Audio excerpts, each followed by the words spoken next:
Halo semua sahabatku, kali ini saya mau berbagi resep bagaimana cara membuat kolang-kaling kinclong.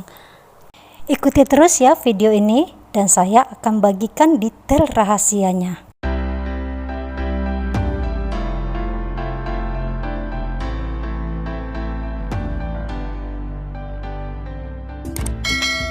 Siapkan kolang-kaling 1,5 kilo, lalu cuci sampai bersih. Setelah dicuci bersih, saya akan rendam kolang-kaling ini dengan air beras selama minimal 30 menit ya.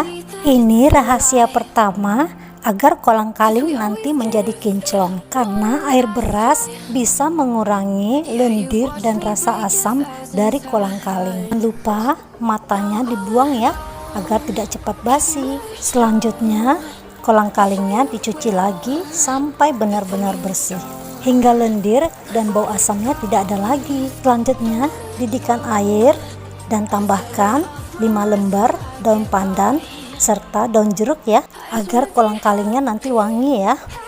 Setelah air mendidih, masukkan semua kolang-kalingnya. Rebus kolang-kalingnya sampai benar-benar empuk.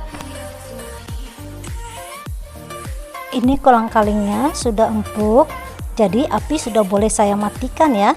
Air rebusan saya buang dan kolang-kalingnya saya tiriskan. Lalu ini akan saya diamkan sampai benar-benar dingin. Sambil menunggu dingin, saya siapkan warna untuk kolang-kalingnya ya.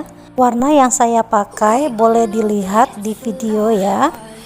Setelah dingin, kolang-kaling kita masukkan ke warna masing-masing yang sudah kita siapkan. Ini rahasia yang kedua ya. Jadi kolang-kaling harus benar-benar sudah dingin baru dicampurkan dengan pewarna dan gula. Ini tidak perlu diaduk-aduk ya, nanti gulanya akan larut sendiri. Setelah itu diamkan kolang-kalingnya dalam lemari es minimal 24 jam atau 1 harian ya.